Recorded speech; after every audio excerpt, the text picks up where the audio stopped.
Greetings, film fans. Lieutenant Fish back with another update. Although I took a couple extra days off work for the long weekend, hoping to get ahead of my review schedule, what with Thanksgiving on the way and a few other work issues, the Virginia Film Festival screenings I scheduled wound up taking up more time than anticipated. And in light of that, I've decided to dedicate a review to catching folks up on the 4 films I viewed as part of the festival. If you haven't already viewed my preview video, you can check it out in the link below. This year is my first real film festival experience, outside of a couple single screenings when I lived near DC. There are a lot of titles playing, but from reviewing the program, I was more interested in the classic titles being rescreened than most of the newer titles. As I noted before, not too many genre flicks on the list either. And of the titles I was interested in, I was forced to skip a handful more just due to other schedule conflicts. The first of the 4 films I caught was Alfred Hitchcock's The Lodger from 1927. As part of the festival programming, we were treated to a fine introduction by Ben Mankiewicz, who provides some good background on the film. There was also a brief intro from Matthew Marshall and the Real Music Trio, who provide the live accompaniment on tenor sax, viola, and piano. Looking at his IMDb listing again, I will freely admit that I'm still a novice when it comes to Hitchcock's larger filmography. I've seen a number of his later films, as well as some of the pieces he made in the 40s right after arriving in the US, but up till now I've still only been dipping my toe in his work, and after seeing this film, I really need to branch out a bit more. The Lodger was Hitchcock's 3rd film, and while early and silent, made while Hitchcock himself was still in his 20s, there are distinct elements that do hint at his stylistic and thematic choices that will come into the forefront in the future. As an early picture from a young director, though, it is extremely well made and features some very bold moves and themes in a distinctly pre-Hays Code environment. The film begins with the murder of a young, golden-haired woman, found with a note from The Avenger, one in an ongoing series of murders of similar young women across London, every Tuesday night, and the police have had no luck yet. This time, however, a witness has described a man, tall and dark, wearing a scarf covering the lower half of his face. This revelation coincides with the arrival of a strange man at a boarding house nearby, dressed in a similar fashion and guarding a strange-looking valise.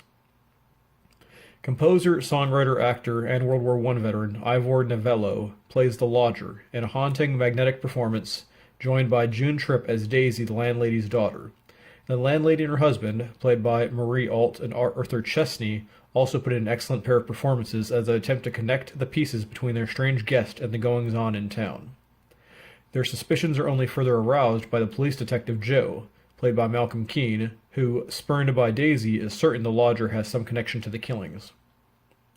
Showing that nothing is new under the sun, The Lodger is an adaptation of a popular book based around a killer similar to Jack the Ripper, and was remade at least 3 times, including an early talkie in 1932, which starred Ivor Novello reprising his performance seen here. The Lodger is available on remastered Blu-ray from the Criterion Collection, also including a second silent feature film from Hitchcock that was also released in 1927, also starring Ivor Novello. I will be picking up this one in the future. It's highly recommended. The second film I caught, the first one on Saturday, was the 1988 horror comedy classic Beetlejuice, directed by Tim Burton. Not going to get into this one, there's a lot more good material out there on it, but it's very funny and highly recommended, and it was fun to see it at the full house at the Violet Crown Theater. Although the digital presentation was a little bit too dark or dim, and the trademark Burton coloring was definitely missed. So the next movie on Saturday night was the premiere screening of Takashi Miike's live-action adaptation of the manga Blade of the Immortal.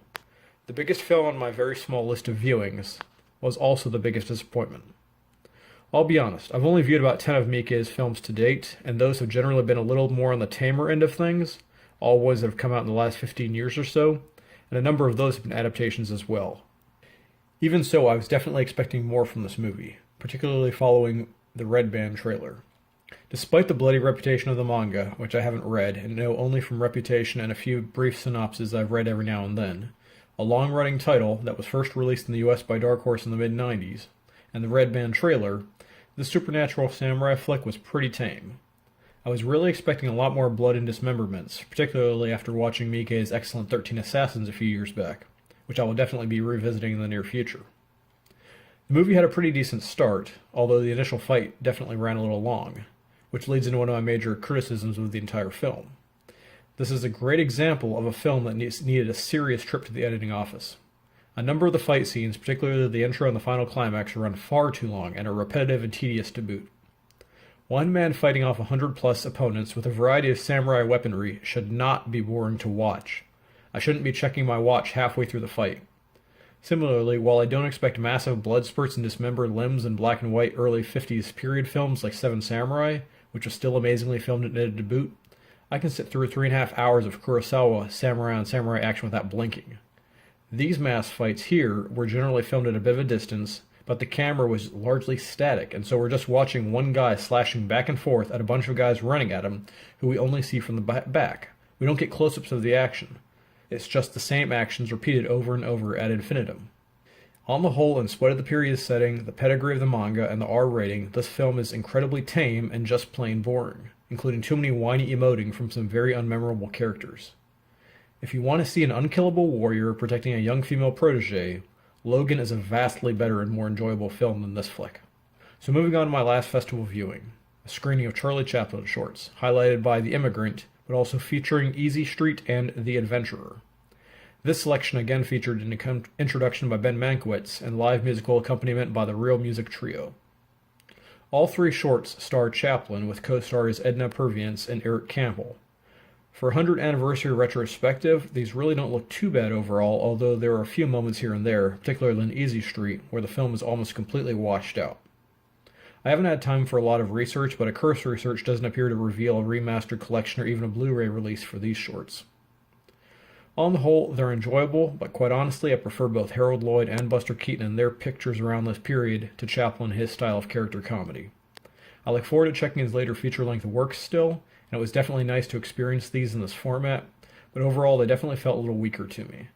There wasn't as much narrative structure as some pictures, and Chaplin's character just doesn't feel as interesting to me. But that's definitely more of a personal preference than any knock on the filmmaking or the physical work on display here. In conclusion, this was an enjoyable weekend, and the placement of theaters also ensured that I got a decent amount of exercise walking around downtown, and checking out more of the local tap rooms and restaurants. I'd say the best movie and overall experience of the set was The Lodger, but I'd say my time was well spent overall regardless. So that's it for this week. Next week we should be back to the normal format. Yes, it is Thanksgiving, but I should still get a scheduled posting review uploaded before I head out. If you like this video, please like the vid, subscribe to the channel. New reviews on Thursdays, other videos when I have time. Stay tuned, movie fans. Lieutenant Fish, out.